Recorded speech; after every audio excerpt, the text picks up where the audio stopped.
and he informs him that the wolf has been back in the zoo. Back in the zoo. He was in the zoo all the time. He was found by a cockatoo. Isn't that what Kim Kardashian spends her nights doing? Oh! Come on, you had Wow. So that was only with defeating and pull that joke off. And by the way, though, back to the running gag with the cans. Yeah. He picks up carry out again, and then picks up and kicks it. Yeah, he goes, damn. So funny. Let me find out by the end of it all that Cory was bitten by a rabbit. Really? And when he picks up the rabbit, it growls at him. Seriously, have you ever heard a rabbit growl like that? Ever? I was gonna say, it goes bit by a cute little bunny rabbit. That's more like it. That's more like it. I was gonna say, and the bunny runs off and starts the night of the Lepus. Oh, there you go. So, our first Halloween-themed episode. What do you think on your rating? Go for it. 8. An 8? 8 just for how many laughs it got. Yeah, this was a funny episode. This was funny beginning to end. I'm going to go with the same score on this one. Wait, no, I was thinking of something else. My bad. All right, your score? I did an 8 as well, because it's a very funny episode. Okay. We were going to say that. Are you saying anything else? Oh, no, it was with a completely different episode, I remembered. It's okay. Well, that's what we're going to do. We'll transition. Yeah. How's that sound? Okay. Into the second half of our show. All right. When the spawn meets wandering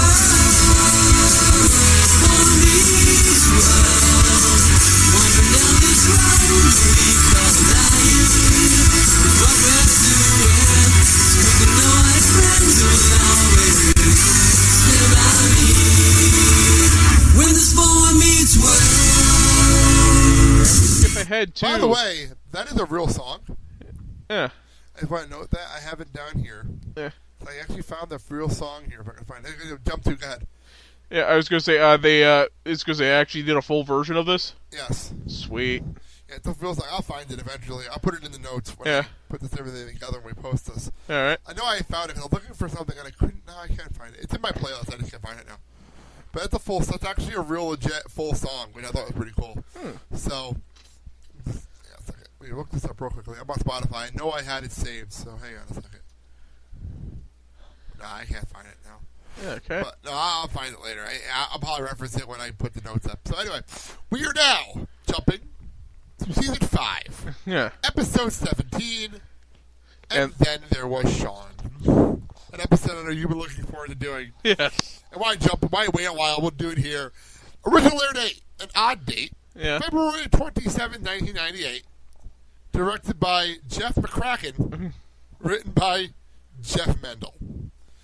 And I was gonna say, and I believe didn't he write some episodes for Clerks? That sounds right. That sounds right to me. So why don't you quickly, and we'll get into all the fun stuff in a second here. What's this one about?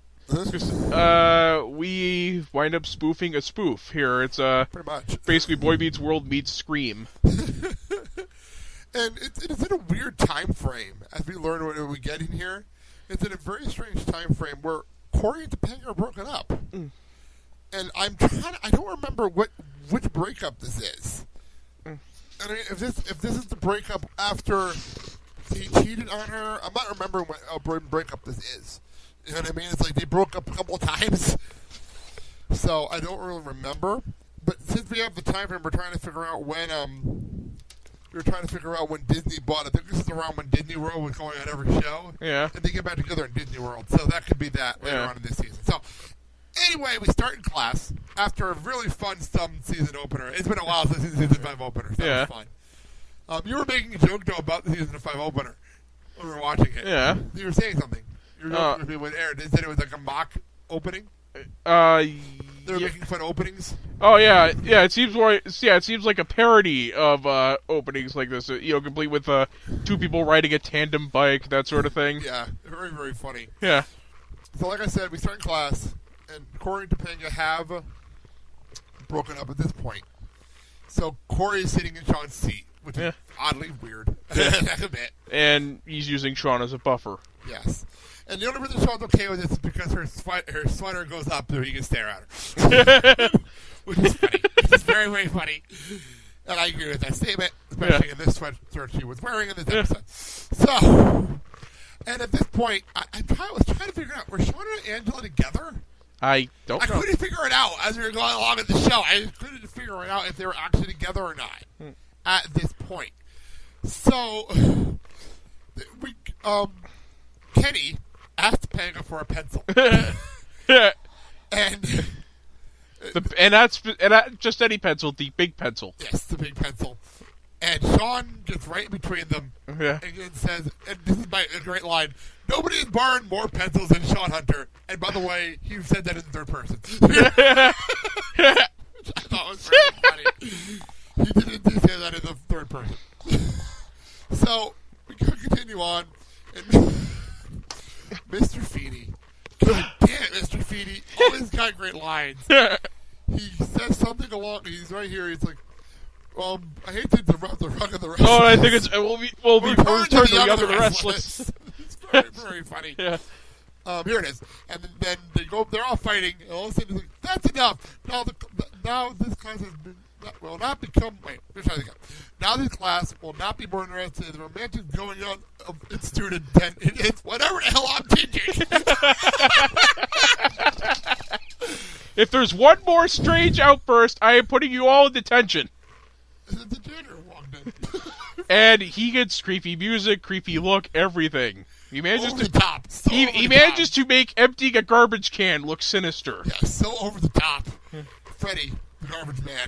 Actually, it might be a possible nod to Wes Craven's cameo in Scream, where he played the janitor and wore Freddy's hat and sweater. Oh, good point. Very nice. Good call. So the whole gang's in detention. The gang at this point is Cory, Topanga, Shawn, Angela, and randomly Kenny. I don't really know. I can't see him. But he's kind of a placeholder until Eric gets in. Eric and Jack. We'll get to them in a second. It's an hour and a half detention, apparently, which is weird, but we'll go with it. So, I just try to figure by the end of the show, when the hell did Shawn fall asleep? And a spoiler alert, but when the hell did he fall asleep? I don't know. Maybe we missed it, like when they started the trying to figure it out. Maybe we missed it. Maybe they didn't show it, like when he fell asleep when they started detention. Oh, true. That's a good point. So, excuse me. So suddenly Feeny leaves. He's like, I'm not in detention. I can leave and do whatever I want. Yeah. He goes. He locks the door behind him. And he basically warned them, don't think that because I'm not in the room, I'm not watching you. So he leaves the door, closes the door behind him, locks the door.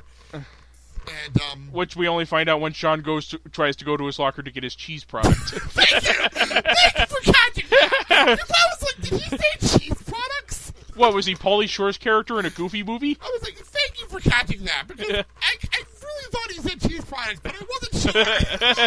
I thought cheese product like spray cheese.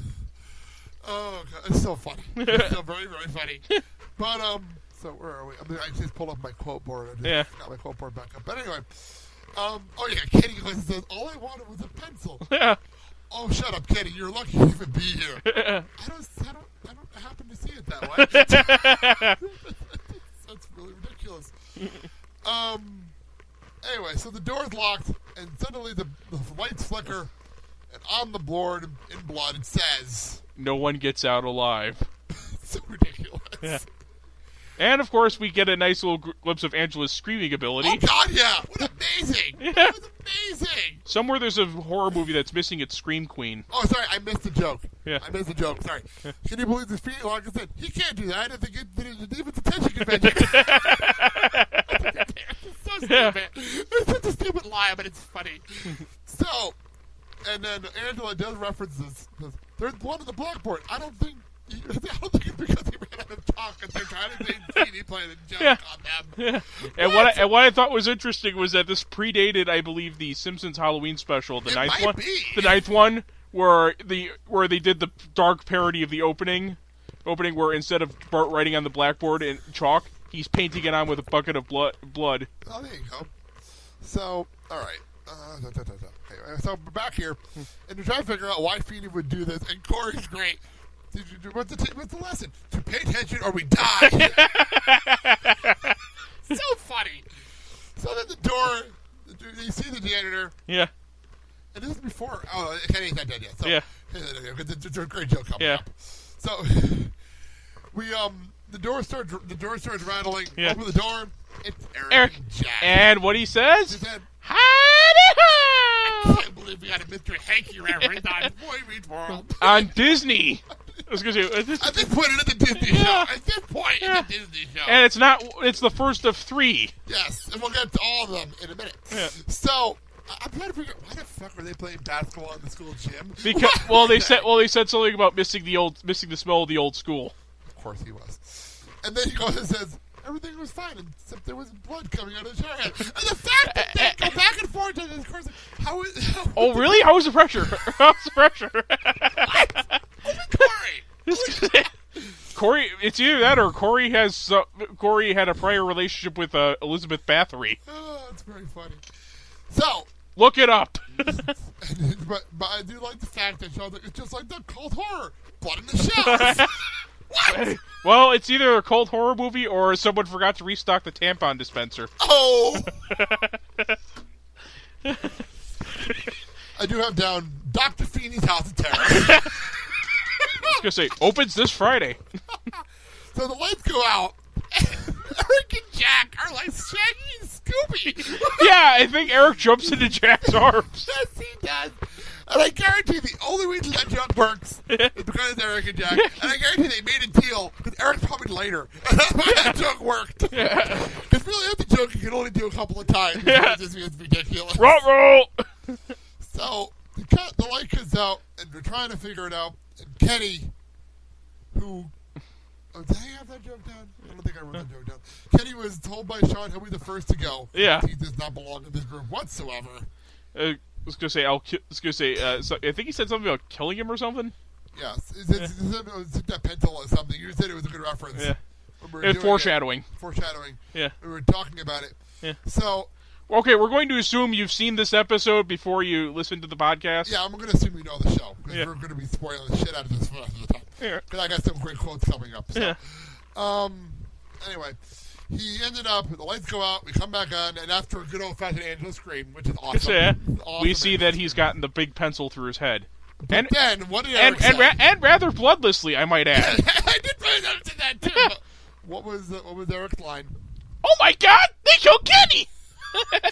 Which, we're in 1993. Oh, no. Think what, 1998? Yeah. South Park in his heyday. Yeah. And the fact that they referenced freaking South Park twice in a matter of 2 minutes. Yeah. 2 minutes. It's fantastic. And yet it seems so Eric. It really is. Yeah. So then we get back, we leave the room. Yeah. And even better, Kenny slumps down the wall and leaves a pencil mark. Great joke, gang. And then Cory just goes over and goes, well, always remember he was this tall. I forgot about that joke, dude. Very, very funny. So, he goes down, they go back into the room, and all of a sudden, they're trying to figure it out. Figure out what's going on, and all of a sudden, the lights go out, and the music starts. I do have the lyric for the first round. Oh, the first are both rounds. Here's the first round. That's the first one. Welcome to John Adams High, where you are gonna die. That's right. Fall right this way. So that's the first time round. We'll get to the second time round in a minute. So, the lights come back on, and they think it's Feeney behind all this. And Feeney looks, and they fall, and they're talking to him like it's life. So what's the lesson, you old? And slaps him on the back. Feeney falls to his knees and then falls forward, and you see that he's got a pair of scissors sticking out of his back. And what did Eric say? Oh my god! They killed Feeney! Which is great. I have to admit. And like I said, there was a line from Shawn that foreshadowed that. He goes, "You don't know what it's like to have been stabbed in the back." Very true. So, that happens. So we move on. The scissors in the back. Feeney's dead. Quote unquote. Yeah. Feeney's dead. We come back from commercial break pretty much, it felt like. And I have to admit, the common trope they brought up in horror movies, which is a great trope, very, very funny. Yeah. Virgins never die. And I had the quote up here. Where did it go? Here it is. Well, is any of us safe, Angela? Yes, virgins never die. Virgins never die. Cory, all right, thanks for saving me. Topanga, Eric. I'm dead. Jack, I'm dead. And Shawn, best line! I'll get as sick as you possibly can get without actually dying. Wait, Feeney, he's dead. Oh, hey, go Feeney! Go Feeney! Go Feeney! I love, by the way, the quote line is sing-songy, by the way. Oh, hey, go About IMDb quote, and that is his signature.